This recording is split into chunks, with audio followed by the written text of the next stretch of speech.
오늘 12월 둘째 주일인데 이날은 전 세계 교회가 성서 주일로 지키는 그런 날입니다.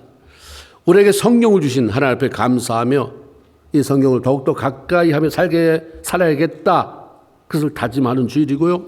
동시에 성경이 온 세상에 널리 반포되고 보급될 수 있도록 기도하며 후원하는 날이기도 합니다. 성서 주일의 기원은 18세기로 거슬러 올라갑니다. 영국 웨일즈의 한 작은 시골 마을에 어린 여자아이로부터 시작되죠. 그 아이가 주일 앞에서 성경을 배우면서 너무 탄 거야. 성경 말씀이 달게 느껴지는 것은 유치원 아이도 가능해요. 주일 학교 아이도 가능해요. 제가 처음 은혜를 깊이 받는 것은 중학교 2학년 때였으니까 충분히 가능하겠다. 이 아이가 주님 말씀을 배우면서 너무 은혜가 되니까 더 알고 싶은 거예요. 당시만 해도 성경이 보급이 많이 안 돼서 돈이 좀 있는 사람, 그런 사람이 몇 명의 성경책을 가지고 있었다고 그래요. 그래서 정말 읽고 싶을 때는 저 1시간만 좀 빌려주실래요? 제가 읽고 빨리 갖다 드릴게요. 오늘날에 비하면 이건 터무니없는 일이죠. 우리는 호사를 누리고 있어요. 돈만 내면 얼마든지.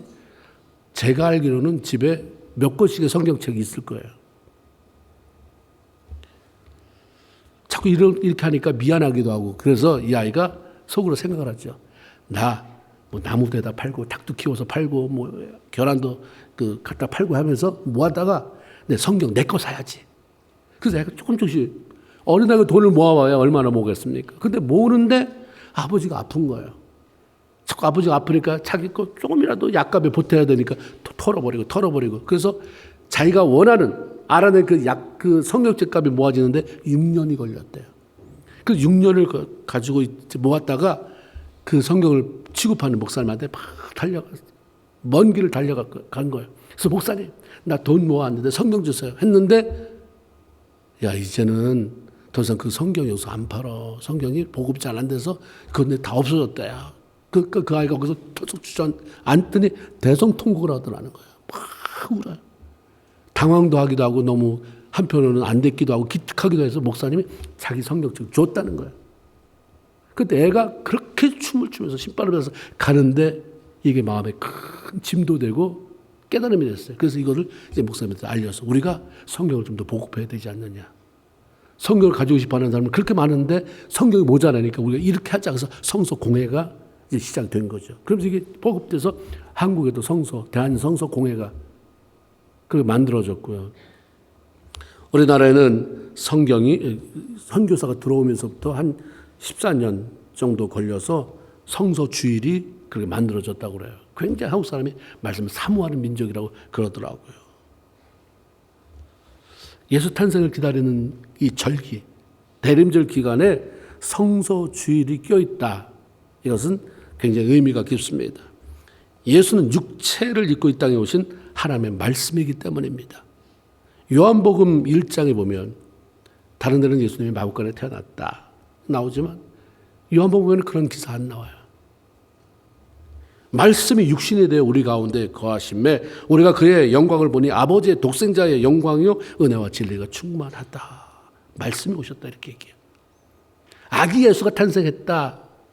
우리 그것만 초점인데 아기 예수가 오셨지만 동시에 하나님의 말씀이 오셨다. 그러므로 대강절 주간은 하나님의 말씀을 사모하는 기간 또한 되어야 하는 것이죠. 하나님께서 이 땅에 살아가는 사람들에게 주신 참 소중한 선물이 있다. 그 하나를 꼽으라 한다면 우리는 당연히 하나님의 말씀을 기록한 성경을 들 수 있을 것입니다. 성경은 우리가 인생사에서 만나는 수없이 많은 질문에 대한 대답을 주죠. 또 이런 문제는 이건 어떻게 해결해야 하나? 이건 답이 뭘까? 인생이 어디로 왔을까? 그럼 죽으면 어디로 가는가? 우리를 만드신 하나님께로부터 와서 다시 하나님께로 돌아가는 게 인생이다. 이렇게 말씀하죠. 이 땅에 와서 한평생 사는 동안에 하나님을 영광롭게 하는 삶 살고 와라 하고 보내심을 받은 존재다. 성경은 이렇게 말합니다. 그런데 우리가 태어날 때부터 죄를 가지고 태어나기 때문에 예수를 믿어서 죄사함을 받고 구원받아야 이 땅 사는 동안 하나님을 위해서 살다가 죽으면 다시 그 땅으로 돌아가는 그런 자격을 얻게 되는 것이지 그냥 되는 건 아니다. 이게 성경에 나와 있는 거예요. 사람이 어떻게 해야 죄 문제를 해결하고 구원을 받을 수 있을까? 인간이 구원받아서 천국 백성 되는 것, 하나님의 자녀가 되는 것은 오래 돌을 닦는다고 되어지는 게 아니에요.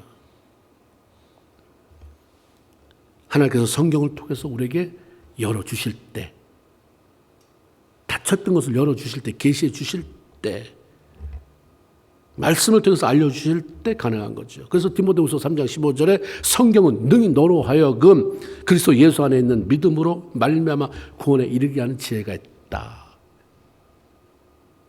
그래서 어떤 사람이 친구의 권유로 교회에 나와서 복음을 듣다가 부흥에 와서 복음을 듣다가 구원받는 사람도 있지만 빚독촉에 쫓기다가 어떤 새빵살이 집으로 옮겨가서 거기서 살다가 거기서 숨어 지내다가 쪽복음 자기가 읽다가 할 일이 없고 아무것도 뭐 방법이 없으니까 읽다가 그 말씀 안에서 그냥 구원을 받게 되는, 성령의 불을 받게 되는 그런 간증도 얼마나 많이 있습니까? 성경 자체가 구원의 길을 열어주시죠. 알려주십니다. 우리가 어떻게 사는 것이 제대로 사는 것인지 그 길을 안내하고 가르쳐주는 게 바로 성경이라고 하는 그런 귀한 책입니다. 이사야서 48장 17절에 보면 나는 하나님이에요. 나는 내게 유익하도록 가르치고 너로 마땅한 길을 행할 길로 인도하는 하나님 여호와다. 가르치고 인도하는, 유익하도록 가르치고 어떤 게 제대로 가는 길인지 이끌어가는 내 하나님이다. 하나님은 성경을 교재로 우리를 가르치시는 분입니다. 보이지 않지만 성경이라고 하는 것을 주시고 이 말씀을 통해서 우리에게 끊임없이 가르치시는 분이라 하는 말씀입니다. 하나님은 우리가 매 순간 그분의 말씀을 인정하고 따르면 우리의 삶을 직접 지도해 주겠다. 이렇게 말씀하잖아요. 잠언 3장 5절. 너는 마음을 다하여 여호와를 의뢰하고 내 명철을 의지하지 말아라. 너는 범사의 길을 인정해라. 그 말씀을 인정해라. 그러면 내가 너를 지도한다. 세상에 이것보다 더 좋은 말씀이 어디 있어요? 내 인생 지도하는 분이 계시잖아요. 아, 그거 말고 그거 아니고 요리기로. 실패하는 것은 지도를 안 받기 때문에 그러는 거예요. 고집이 세서 내 마음대로 가기 때문에 그러는 거지. 그렇게 실패하는 거지. 내 인생을 통째로 계획하고 계신 하나님의 지도를 받는데 왜 인생이 실패할 수 있겠습니까? 실패하는 것 같아도 그건 성공이죠. 하나님을 제외하면 성공 같아도 실패해요. 그건 불붙 뻔한 것입니다. 무슨 예언의 능력이 있어서가 아니라 통계적으로 보면 아, 이랬구나.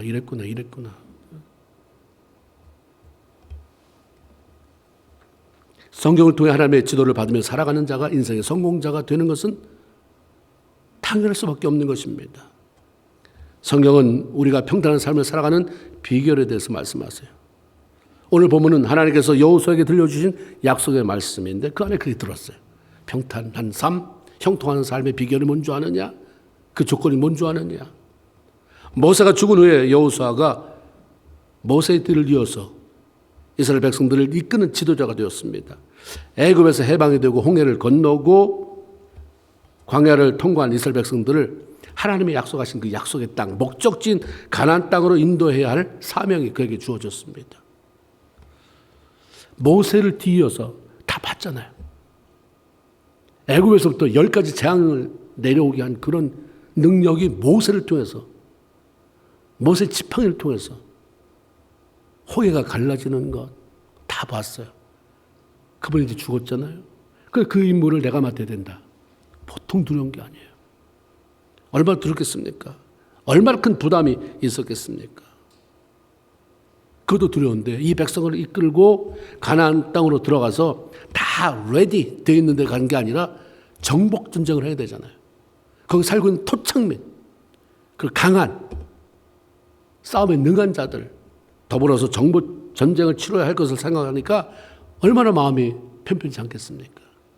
리더가 갖는 부담, 뭐 하나님이 함께 하시는데 함께 하시지만 리더가 가져야 되는 그 부담감을 가지고 있을 때에 하나님이 그걸 찾아오십니다. 너 일어나라. 그러니까 언제까지 앉아 있을래? 일어나서 이 백성과 더불어서 요단을 건너 약속의 땅 가나안으로 들어가라 하는 명령을 내립니다. 그리고 하나님은 여호수아가 요청한 것도 아니에요. 그런데 내가 앞으로 너를 위해서 이런 일을 행하겠다라고 하는 말씀합니다. 내 평생에 너를 능히 당할 자가 없게 내가 만들어주겠다. 아무도 너를 대적 못해. 내가 모세와 함께 있던 것 같이 너와 함께 있을 것이다. 내가 널 버리지 않는다. 떠나지 않는다. 라고 말씀합니다.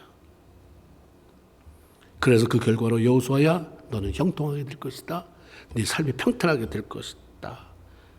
영어 성경에는 번영하게 된다. 성공적인 인생이 되게 한다. 근데 여기서 말하는 평탄하게 된다라고 하는 말은 아무 문제 없다. 이런 게 아니에요. 평생에 너를 능히 대적할 자가 없어. 그래서 아예 처음부터 공격해오는 게 없다. 공격해오는 그러한 대적이 없다가 아니에요. 그 의미는 평탄하다는 뚫고 나간다. 해야 할 일들을 성공적으로 완수하게 된다. 해치며 앞으로 나가게 된다. 지름길로 나간다라고 하는 의미가 포함되어 있습니다.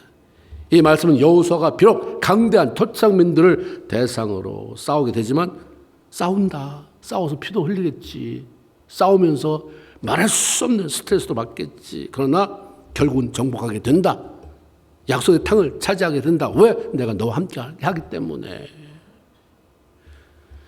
전쟁을 치르면 두려움, 불안한 마음, 엄청난 긴장, 스트레스. 그러나 이 문제들을 극복하고 헤치고 나갈 수 있도록, 그리고 그래서 마침내 네 미션을 성취할 수 있도록, 완성시킬 수 있도록, 그 누릴 수 있도록 내가 도와주겠다. 이 싸움에서 이기도록 할 때는 너는 마음을 강하게 하고 담대해라, 두려워하지 말라 말씀합니다. 그런데 한 가지 우리가 너무 잘 알아서 이 말씀을 딱 잘라버려요. 그 다음에 나오는 말씀을 그것까지 완전히 우리가 이해하고 해야 앞에 게 유효한데 앞에 것만 하니까 하나님 이렇게 약속했는데 왜 안 될까? 함께 한다고 그랬고 하나님이 싸워주신다고 했고 평생 동안 내 편이 되어주신다고 했는데 왜 안 될까? 이 약속은 무조건 이루어지는 게 아니에요. 세 가지 조건을 제시했습니다. 우리가 예수 믿고 구원받아 천국 백성이 되는 것은 조건이 없습니다. 그 외에 모든 것은 조건이 달려있어요. 너희가 이렇게 하면. 아까 우리 읽었잖아요. 8절. 이 율법책을 내 입에서 떠나지 말게 하며 주야로 그것을 묵상하여 그 가운데 기록한 대로 다 지켜 행하라. 그래야면 내 길이 평탄하게 될 것이다. 네가 형통하리라. 평탄하게 될 것이다. 형통하게 될 것이다는 결론이에요. 결과적인 거예요. 앞에 게 선행되면 그건 따라온다. 근데 앞에 거를 우리는 신경도 안 써요. 그거 따라오는 그거 평탄, 형통, 만사형통, 축복. 하나님 세 가지 말씀하잖아요. 이 율법책을 내 입에서 떠나지 말게 하라. 주야로 그것을 묵상해라. 그 가운데 기록한 것을 다 지켜 행하라. 세 가지 조건 모두가 다 말씀과 관계가 있습니다. 다시 말하면 네가 말씀 안에 살면 나는 내 인생을 책임진다. 구원받았으니까 책임져 주세요. 내가 너 구원받았는지 어떻게 알아? 열매가 없는데. 맨날 입으로는 구원받았다고 하는데 구원받으면 네가 포도나무다. 근데 포도나무면 내가 뭐라고 안 해도 너 포도 열매 맺혀야 되잖아. 너 구원받았다는 나 포도나무라고 말하는데 이게 뭐야 이게. 엉겅퀴 열매. 이렇게 하면 말씀 안에 네가 살면 나는 내가 약속한 대로 책임진다. 하나님 책임져 주신다니까 난 앞에 거 하면 돼요. 우리는 하나님이 하실 영역은 내 배로 두면 그냥 알아서 하세요. 절대로 우리 억울하게 손해보게 하지 않습니다. 이 말씀을 통해서 우리에게 다가오는 문제들, 어려움들을 극복하고 통과해내고 마침내 성취해내는 삶을 살기 위해서 성경을 우리가 어떻게 대하며 살 것인가 에 대한 메시지를 들으면서 다시 한번 우리를 점검해보기를 원하는 거죠. 하나님의 조건 첫째는 하나님의 말씀을 입에서 떠나지 말게 하라. 입에서 떠나지 말게 하라. 우리 다윗이 보면 그런 말씀이 있어요. 내가 매일 읊조린다. 성경을 읽는 게 눈으로 읽는 게 아니구나. 입으로 읽었구나. 유대인들은. 계속 읽어요. 읽는 것은 굉장히 중요합니다. 신명기 17장 19절에 평생에 내 옆에 두고 읽어서 여호와 하나님 경외하기를 배워라. 성경을 대하는 가장 기본적인 것은 읽는 것입니다. 날마다 반복해서 읽는 것. 그죠? 이게 안 되면 그다음 뭐가 깨달아져요? 기본이 안 되는데. 내용 줄거리 파악. 그 다음에 더 나가서 거기가 주는 의미. 그걸 일단 읽어야 되는 거예요. 읽지 않는데 거기서 뭐가?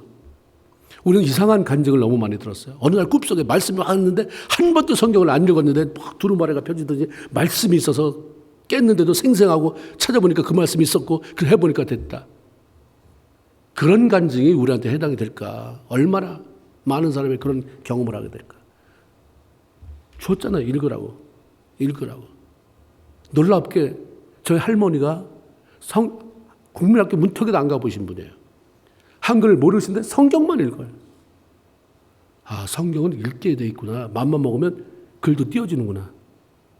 성경만 읽더라도 하여튼 하나님이 읽어야 되니까 어떤 방법으로든지 문명이 퇴치가 되겠구나. 예수 잘 믿는 나라는 다 문명이 낮아질 수밖에 없는 것입니다.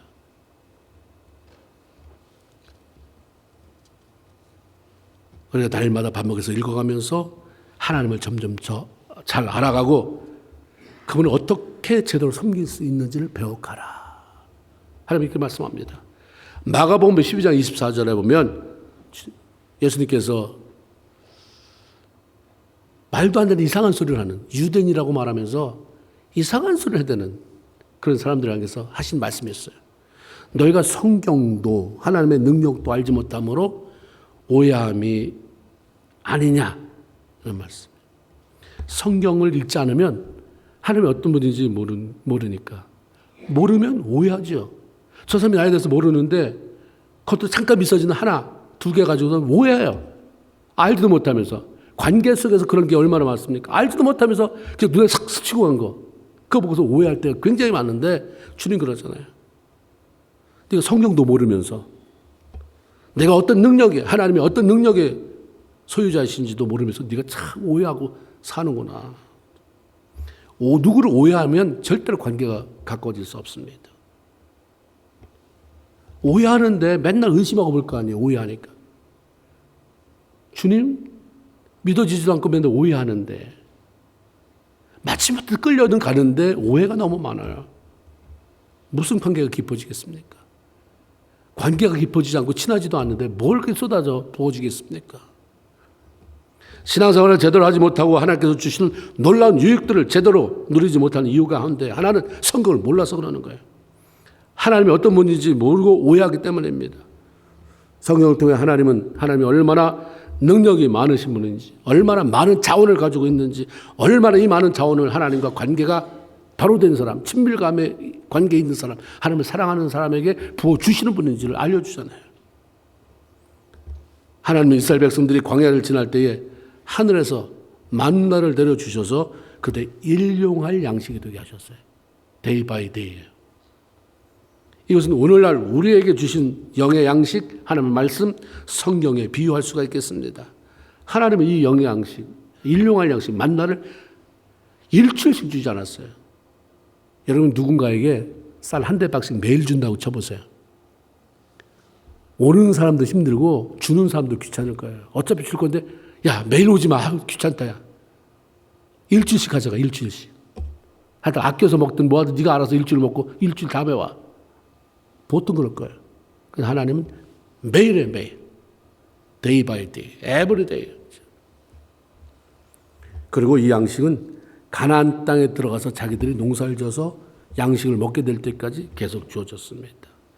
하나님은 우리가 천국에 들어갈 때까지 이 신령한 양식 하나님의 떡 말씀을 먹기를 원하는데 일주일씩 한꺼번에 먹기를 원하는 게 아니라 매일매일이죠. 근데 한 절씩이 아니에요. 자기 양껏이잖아요. 우리가 밥 먹을 때 넌 저녁인데 너 3숟가락 먹어. 우리 집은 다 이번 저녁 다 3숟가락씩이야. 안 해요. 양이 적은 사람은 4숟갈 먹었어. 3숟갈. 양이 많은 사람은 10숟갈 먹을 수 있잖아요. 양을 얼마큼 하는 것은 양, 열정에 따라서 틀릴 수 있지만 day by day, every day 먹어라. 신앙생활의 힘은 한 방에서 나오는 게 아니에요. 많은 사람이 사업을 하면서 한 방만 터지면 신앙은 그렇게 하는 게 아니에요. 신앙인의 힘은 한 방에서 나오는 게 아니라 꾸준함에서 나오는 거예요. 꾸준함에서. 왜 성경을 매일 읽는 것이 평탄한 삶의 조건이 될까? 하나님이 후원하는 그 복된 삶의 조건이 될까?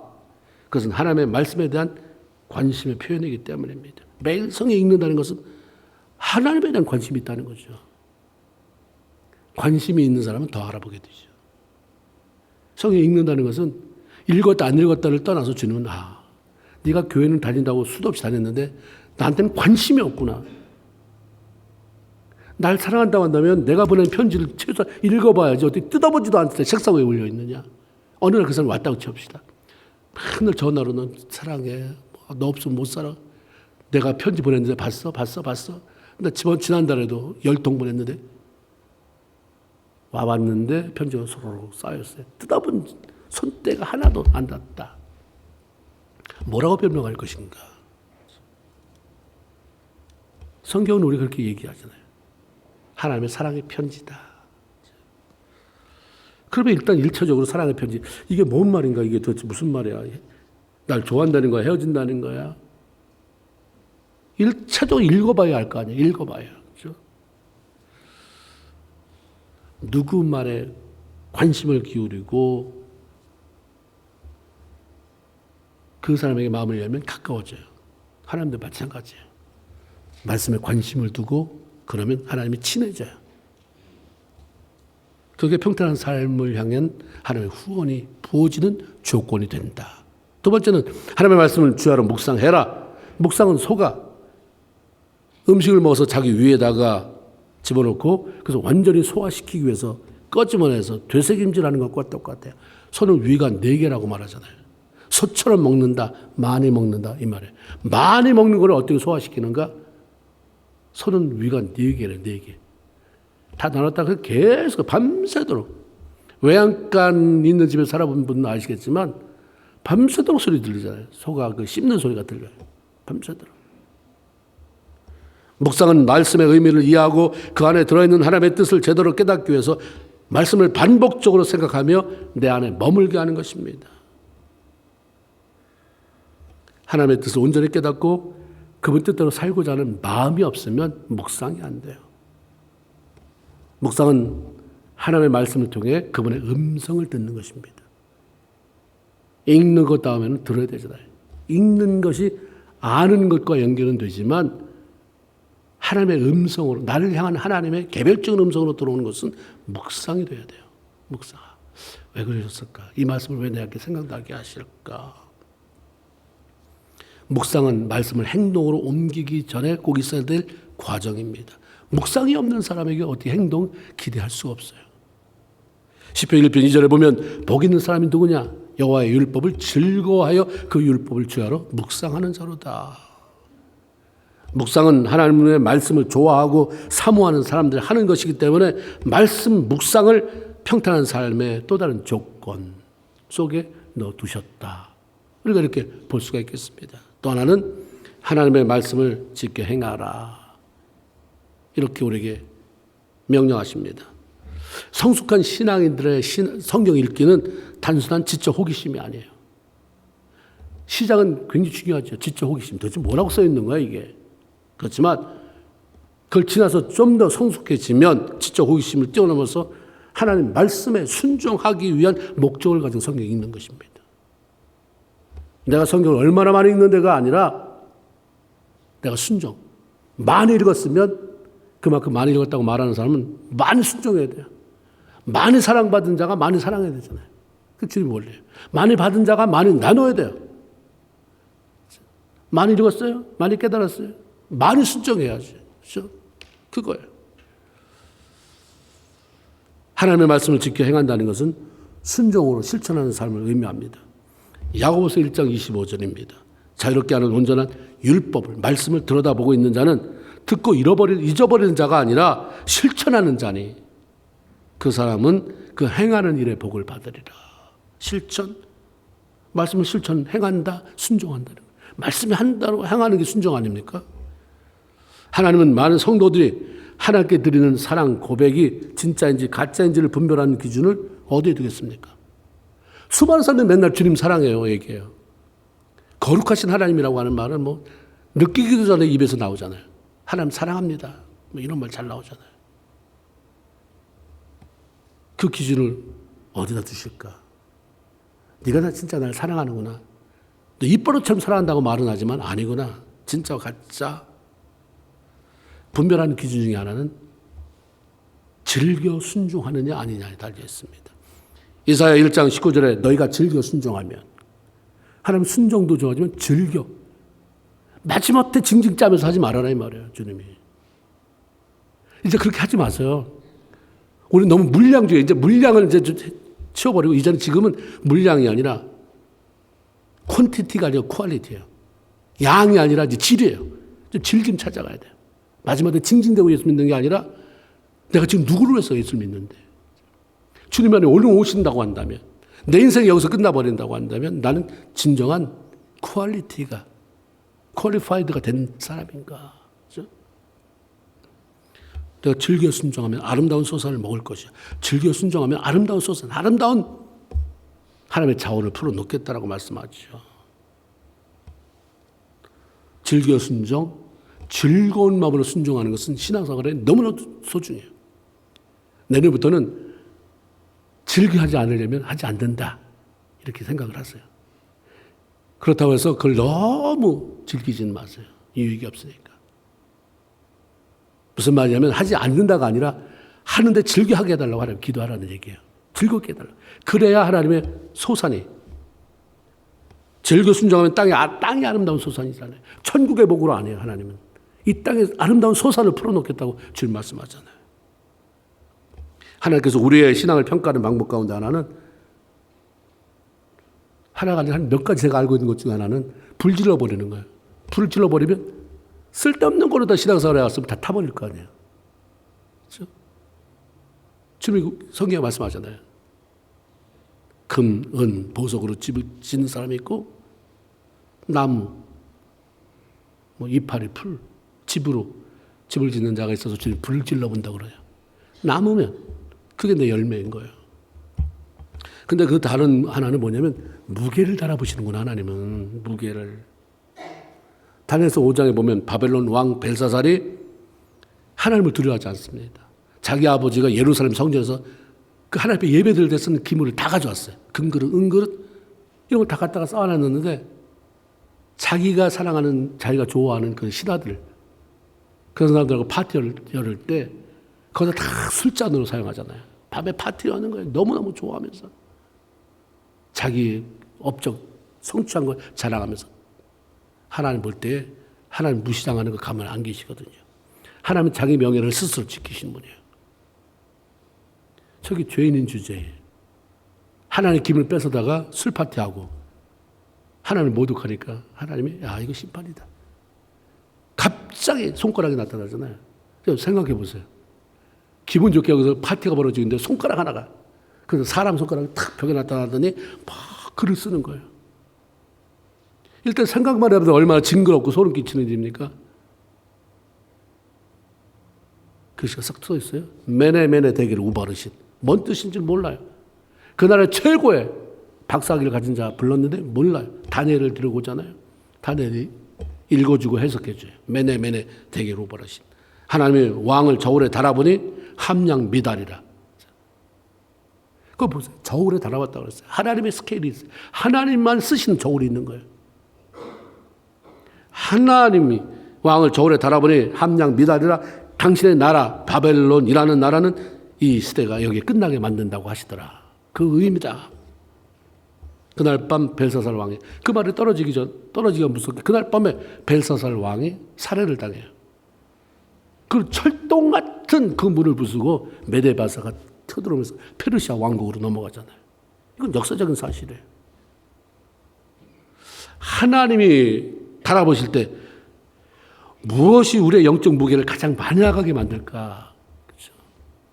옛날에 시골에서는 소를 팔 때 소의 무게가 한정되어 있는데 더 많이 근수를 늘려서 돈을 받으려고 꼭 소 팔러 갈 때 물을 먹이더라고요. 냇가로 가셔서 소가 몸을 비비트는데도 그냥 물을 먹여요.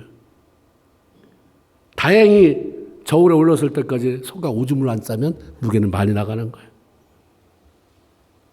그래서 무거운 거, 내 삶에 그런 잔머리는 안 통하잖아요. 하나님 앞에. 어떤 게 무게가 많이 나가게 할까?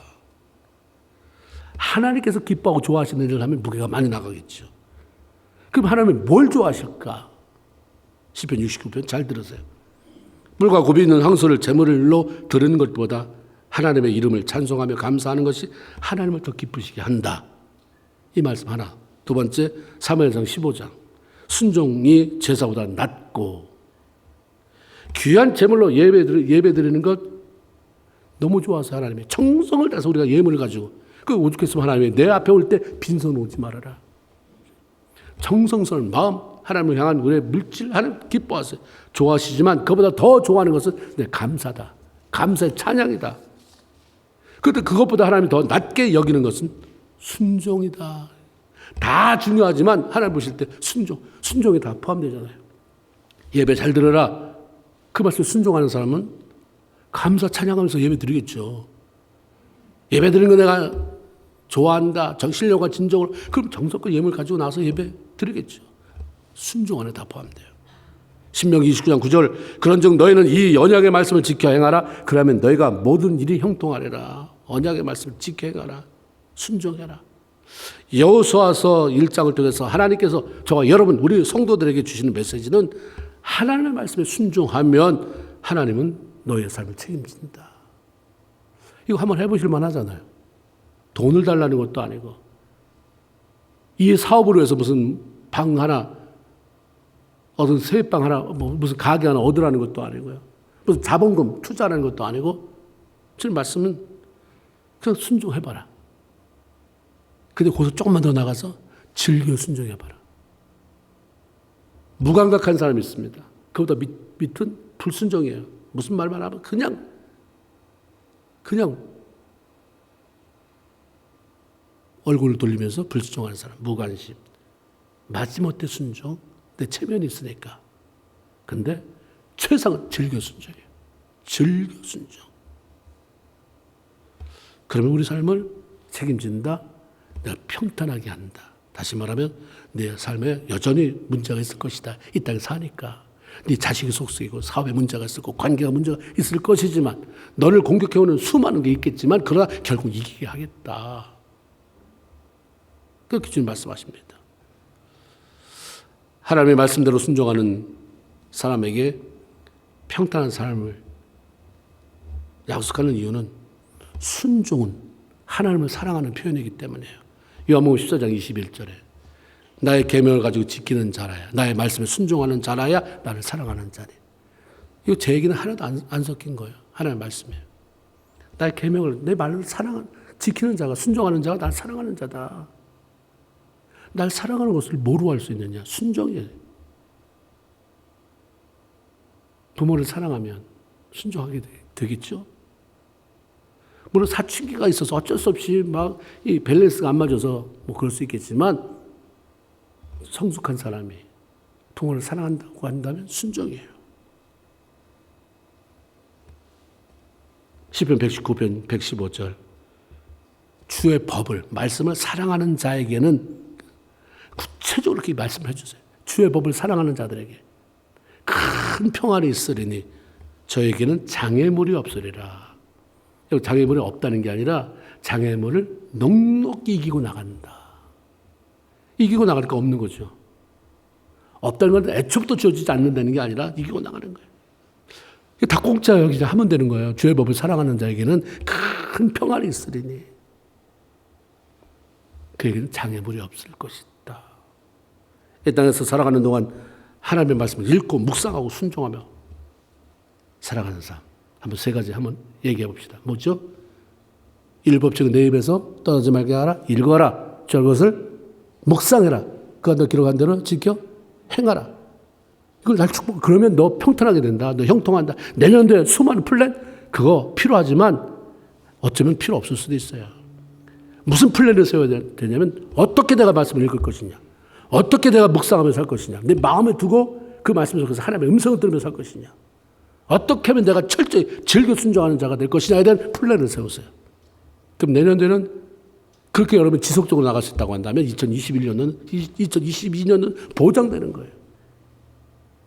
이런 이 성소 주일에 다시 한번 그와 같은 하나님의 말씀을 여러분 마음에 염두에 두고 결단하고 승리의 삶을 살아가게 되기를 주의 이름으로 축원을 드립니다.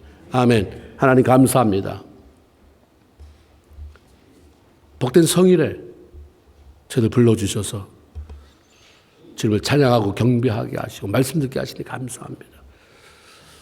성탄절 주간을 한 주간 앞둔 대강절 주간에 또 저희들에게 이렇게 성소 주일을 주셔서 말씀을 다시 한번 말씀에 감사함을 다시 한번 저희 안에 되새길 수 있게 하시니 하나님 고맙습니다. 우리 이 땅에 보내신 분이 하나님이시고 우리의 삶이 제대로 작동하게 하고 성공적인 인생이 되도록 하는 것도 주님이실 텐데 그 주님 우리에게